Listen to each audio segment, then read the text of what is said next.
Sally Phillips joins us now from London. Sally, welcome. It's not every day you see a film like this. I don't know of many other films about cleaning. Except I have to admit I'm a bit confused because your character recruits men to offer specific cleaning services, but I couldn't quite get my head around the services. Can you talk us through what they are?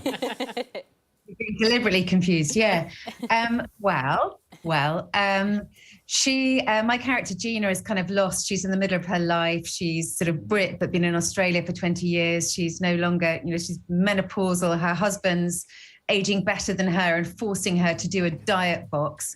So she's not even enjoying her food anymore. There's not even cake to console her. And she courageously takes over a removals firm and encourages them to become an all-male cleaning company because she reckons the women in her ocean swimming group will really enjoy having their houses cleaned by a man. But they quite quickly start offering additional services. And initially, she's horrified by this because she's an enormous prude, which is why I was cast. Hello, Australia. And, yeah, but eventually she realises that unless she goes with this market demand, she's going to lose this company as well. So she straps in.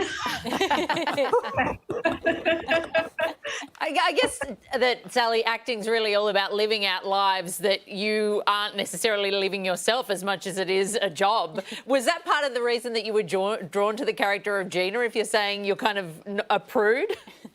Well, I suppose, yeah, I did think, gosh, I couldn't ask for what I wanted in bed if my life depended on it, and maybe this will cure me. So I guess without consciously, when I said yes to it, I hadn't really made that connection. But I guess, once we started digging down, I thought, gosh, this is much more familiar. And I think that is one of the appeals of the movie. I mean, quite apart from the, brilliant acting. I must say it's very intimidating acting opposite Aussies because you're so beautiful, like as beautiful as the Americans and as fit as the Americans, but not in any way pretentious and with a great sense of humour. So, I absolutely loved I've made friends for life. But I can't remember what I was saying now. I'm so prudish that I've worried myself by talking about sex. My brain. It's like shaking an Etch-a-Sketch. You say it's set, but everything goes blank. Sally, you absolutely nailed the Finnish accent in Veep. That character was so hilarious. Did you consider doing a full-blown Aussie accent in this one? No, well, I'm not playing Australian. I'm playing British. So British who's been in Australia for 20 years.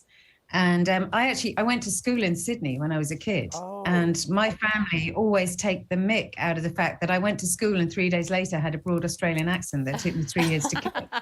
So weirdly, it was the one accent I couldn't do as an actress because I didn't hear it because it just sounded normal. Mm. There's a lovely sort of charm to the Australian accent. What I loved about acting Gina with the vowel sounds is that it just is in no way aggressive. I thought that was really great for playing a character who is quite,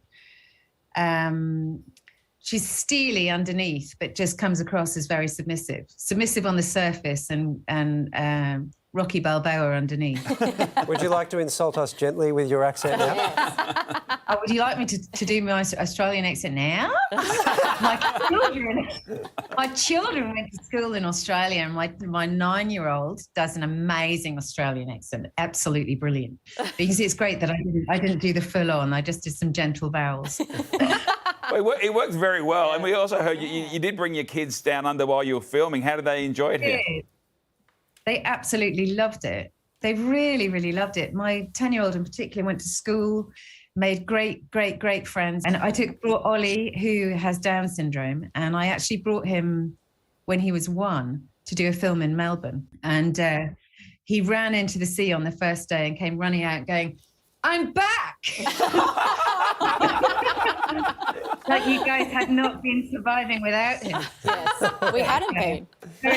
Very special place for us. I wish we actually spent most of the time there trying to work out how we could move over. I'm sure lots of people would take Ollie in a heartbeat. We've barely survived without him. He'll be very pleased to know, but we are hanging on and we will continue. How to Please a Woman drops into Aussie cinemas tomorrow. Sally Phillips, thanks so much for speaking to us tonight. So much. Thanks for watching, and I hope people of Australia really enjoy it.